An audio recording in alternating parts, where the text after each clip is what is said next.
Sziasztok! Korábban két videóban láthattátok is, hogy készítettem a kerti kiülő tető alá egy kerti padot, ahol tudunk pihenni, amikor van egy kis időnk, és arról egyébként itt két videó is készült, itt meg tudod nézni, és hát akkor elég sok időm volt, és ezért meg tudtam azt csinálni, hogy szépen fatiplivel, ragasztással készítettem el az egészet, és így látható csavarok szinte sehol nincsenek rajta, de hát így azért elég macerás volt az egész.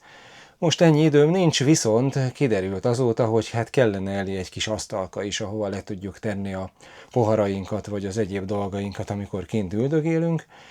Viszont ezt, ahogy mondtam, most időből van a legkevesebb, mert csinálom a pincét is, meg a második napelemrendszernek a fém tartószerkezetét is el kellene már kezdenem csinálni, ezért most nagyon gyorsan fogok összedobni egy kis asztalkát, mégis természetesen a feleségem elvárásainak megfelelően azért igyekszem úgy elkészíteni, hogy azért kinézzem valahogy, ne legyen egy csúnya dolog, de annyira igényes nem lesz, mint a pad, de a cél az, hogy jó legyen, és az, hogy a lehető leggyorsabban elkészüljön, és természetesen most is raklapdeszka lesz az alapanyag, ezeket még korábban gyalultam meg, van itt néhány, igyekszem ebből kihozni, tartsatok velem ma is!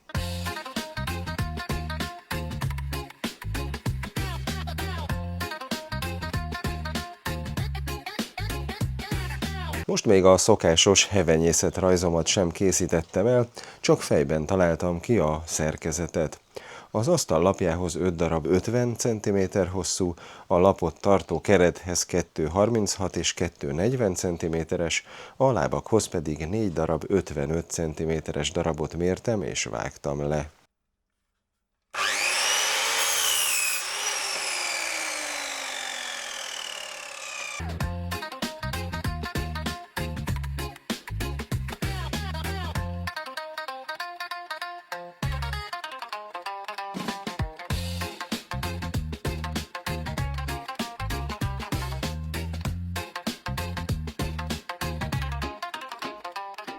A keret összefogásához használt csavaroknak előfúrtam egy olyan szerszámmal, ami egyúttal a csavar fejének a helyét is besüllyeszti az anyagba.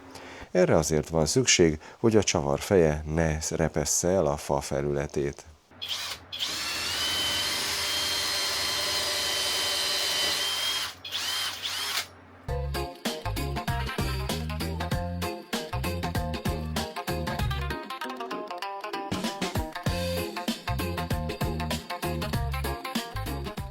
Erre a keretre jön az asztal lapját alkotó 5 deszka darab. Ezeket úgy méreteztem, hogy minden irányban 5 cm legyen a túlnyúlás. Ennek a beállításához egy 5 cm-es lécet és gyorsszorítókat használtam, és természetesen itt is előfúrtam a csavaroknak.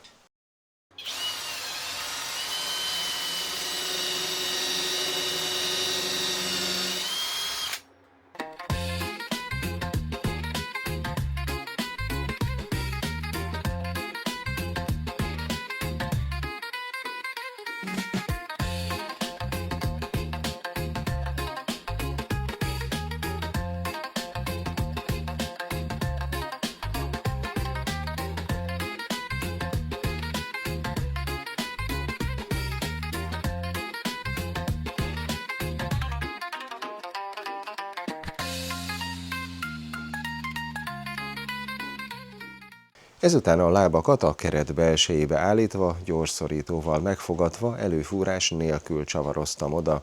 Itt figyelni kellett a megfelelő csavarhosszúságra, hogy a hegye ne jöjjön ki a külső oldalon.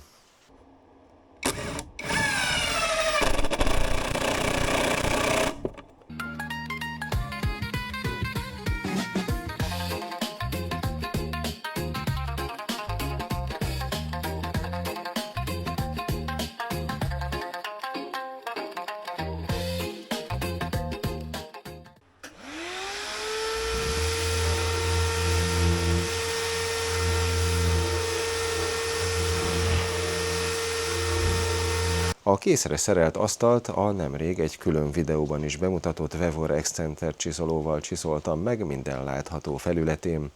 majd a korábban a pad festésére is használt fehér lazúrral kentem le 2 rétegben.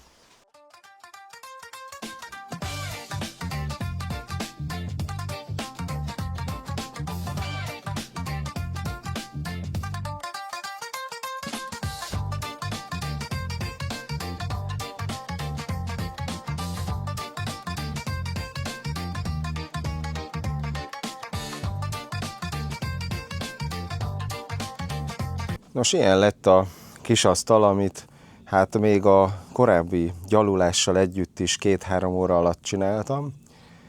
Olyan, amilyen, de a célnak megfelel, úgyhogy most egy darabig ezt fogjuk használni. Végül is anyagában meg színében illik a padhoz, hát a kidolgozása az kicsit gyengébb.